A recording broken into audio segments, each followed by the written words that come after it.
لكن ارجع تاني واقول الانسان نفسه بقى، المواطن اللي يصدق الدكتور عوضي الله يرحمه، يعني لا يمكن ان يخطئ اي بني ادم انه كان عنده متاعب نفسيه حاجه. وبعدين مين دكتور عوض الله يرحمه ولا 10 زيه لو ما عندهمش مؤسسات علميه طبيه وفريق باحثين؟ ومفيش حد دلوقتي يا جماعه، انتهت خالص الحكايه دي ان حد قاعد على الكلمه كده ينزل عليه وحي علاج للسرطان، ده كلام تهريج.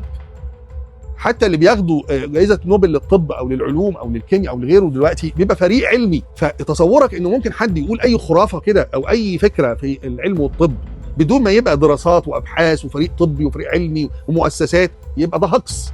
اول حاجه تعرفها انه ده هكس.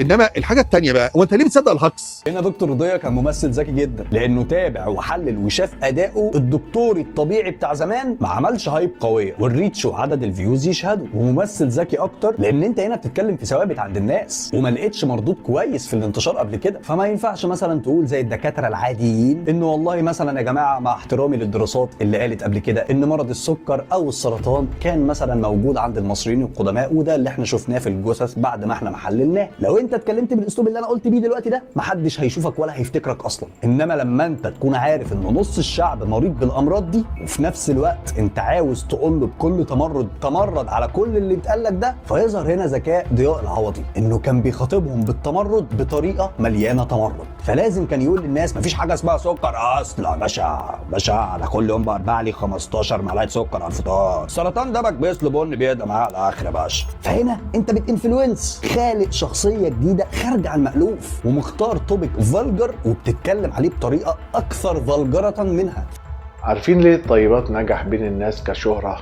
مش عشان وفاة الدكتور ضياء، لا، النظام كان مشهور قبلها وعامل ضجة قوية لدرجة انه اتشطب بسببه من النقابة. لكن اللي نجح النظام ده انه كان باكج كامل على بعضه، وصفة كاملة فيها كل حاجة مرة واحدة، عكس كل الأنظمة التانية اللي بيشرحوا فيها كل حتة لوحدها، أو تروح لأي دكتور يفصل لك نظام لوحدك وما كنتش عارف تاكل ازاي إلا لما تروح للدكتور يرسم لك الخريطة. لكن نظام الطيبات واضح وسهل ومعروف للناس كلها، بس أخطر ميزة فيها إنه غير مفاهيم راسخة من سنين طويلة. مين كان يتوقع ان الجبنة القريش خارج النظام، الألبان والبطيخ ممنوعة، وايضا البقوليات واي حاجة لها قشر، لو كمان الفراخ والبيض، وتتفاجئ بالسكر والنوتيلا واللانشون معلبات العصاير انها مسموحة حتى لو فيها مواد حافظة. فكرة الدكتور ضياء قايمة على اساس ان الجسم كتلة واحدة، وانك لو تعبان من حاجة مش هتروح للدكتور بطنة لوحده ولا مخ واعصاب لوحده، ولا هتحتار تكشف ايه بالظبط. الدكتور ضياء حط نظام واضح جدا صريح جدا، ما كتمش علم وصله. طيب كل الابحاث قايمة على التجارب وتسجيل النتائج، والناس بنفسها جربت وقالت رأيها، لان النظام بسيط وسهل مفهوش اي تعقيدات والكل يقدر يطبقه بسهولة. طيب سر النجاح فين؟ سر النجاح في النتائج السريعة الغير مكلفة اللي في متناول كل شخص.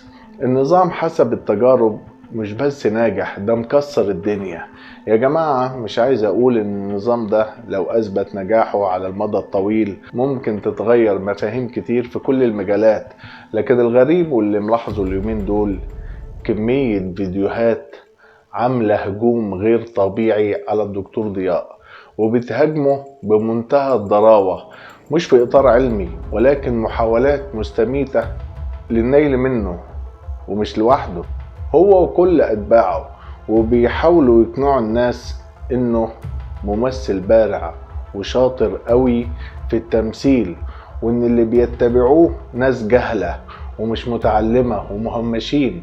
والمصيبة الأكبر كمية التعليقات اللي تحس إنها كوبي بيست أو لجان إلكترونية بتحاول تضغط على الناس لإضعاف الفكرة. والجدير بالذكر إن محدش رد عليه علميا، لا، كلها محاولات تشويه فقط بدون رد مقنع. ومش يوتيوبر بس، لا، ده فيهم مذيعين يشار لهم بالبنان.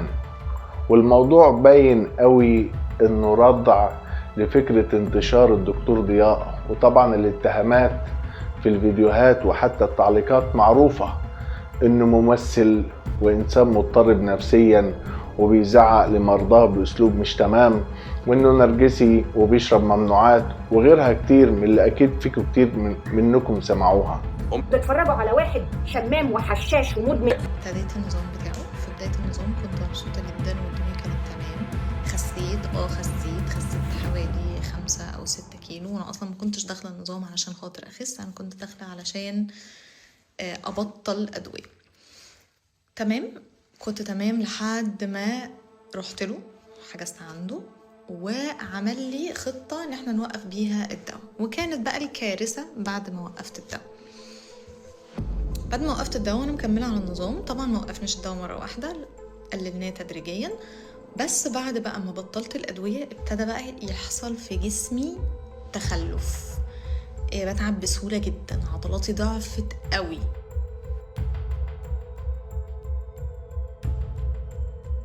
ملاحظة مهمة للجميع، لكل من يعرفني ولا يعرفني. أي حد هيبعت يقول لي إيه رأيك في نظام الطيبات، هعمل له أقسم بالله أعمل له بلوك.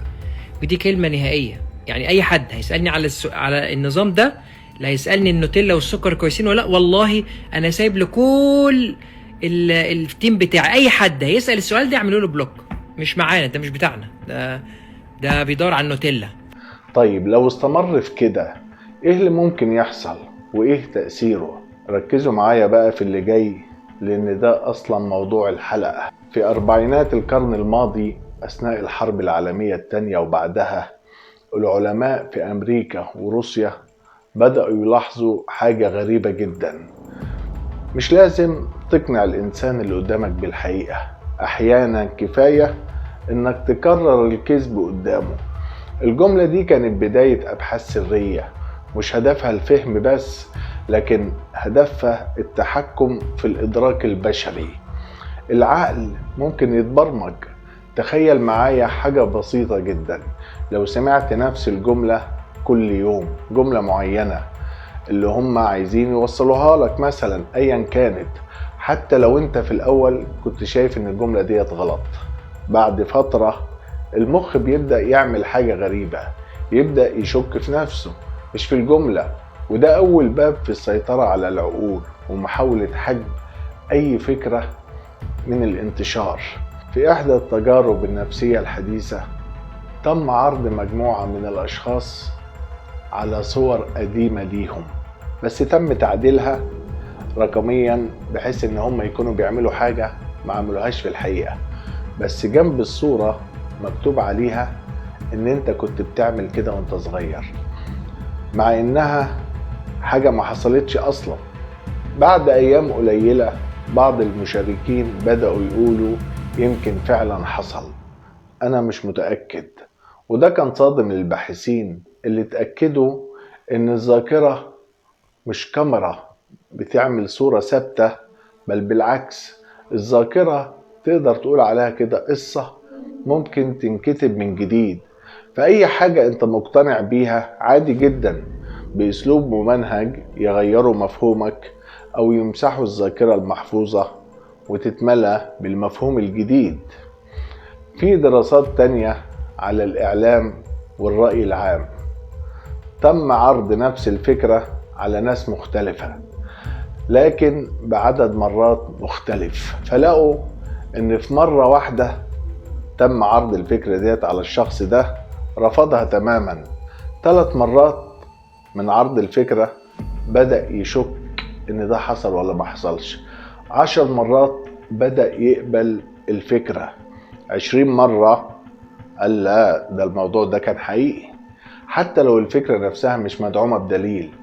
وده اللي بنشوفه دلوقتي في موضوع الطيبات، لأن التكرار مش بس في الإعلام، التكرار موجود في السوشيال ميديا والإعلانات والأخبار وحتى الكلام بين الناس. والنتيجة الحقيقة مش بتتحدد بالدليل، أحيانا بتتحدد بعدد المرات اللي سمعت فيها الفكرة. الكذب لما بيتكرر المخ بيبدأ يعامله كأنه حقيقة حتى لو ما فيش أي دليل عليه. تخيل جملة زي إن كل الناس بتعمل كده، أو مفيش فايدة من التغيير، أو هو ده الطبيعي.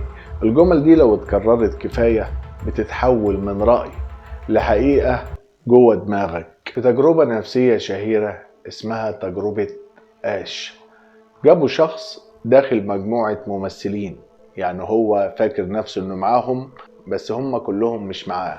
المهمة كانت بسيطة قوي، انه هيسألوهم كلهم على اطول خط من الخطوط اللي قدامهم. المجموعة طبعا كلها كانت متفقة تقول اجابة غلط. النتيجة الصادمة ان الشخص الحقيقي لما لقاهم كلهم بيجاوبوا غلط او بيتكلموا في جهة تانية غير اجابته، رغم انه شايف بعينيه ان ده غلط. ليه؟ لانه صدق الجماعة اكتر من عينه. العقل البشري مش بيشتغل بالحقيقة بس، هو بيشتغل بالتكرار وبالجماعة وبالاحساس بالامان ومن الخوف من الاختلاف. وده اللي عمل عكسه الدكتور ضياء. هو خالف التكرار اللي في الابحاث الطبية، خالف الجماعة من 85,000 دكتور حواليه في المجتمع، ما اهتمش بالإحساس بالأمان وما خافش من الاختلاف ولا اهتم للمعارضين ليه. هو اهتم فقط بالحقيقة اللي وصلها وآمن بيها وحب يوصلها للناس. فكنت حابب أوضح هو جيه على نفسه وعلى أعصابه وعلى راحة باله لأي مدى، وأي حد مكانه ما كانش هيتحمل، لكن كان عزاؤه الوحيد إن النتائج اللي كان بيسمعها من الناس كانت مع إيمانه بفكرته هي الدافع ليه بالاستمرار. في النهاية لو فكرت في الموضوع بعمق هتلاقي إنه جزء كبير من قناعتنا مش جاية من تجربة شخصية، لكن جاية من كلام اتكرر، ناس حوالينا قالته أو فكرة انتشرت بسرعة. طيب لو ده صحيح، إزاي نعرف إن إحنا مقتنعين بالحقيقة مش مجرد فكرة اتزرعت فينا بالتكرار؟ مش كل اللي بنؤمن بيه جاي من عقلنا، بعضه جاي من البيئة اللي كررت الفكرة لحد ما بقت صوت داخلي. لكن في الحلقة الجاية إن شاء الله هنروح لجزء أخطر بكتير. إزاي شخص واحد أو إلا قليلة من الناس تقدر تغير رأي ملايين بأسلوب هندسة الرأي والسيطرة الهادئة. وساعتها هنفهم إن السيطرة مش دايما بالقوة، أحيانا بالكلمة اللي بتتقال في الوقت الصح وبالطريقة الصح.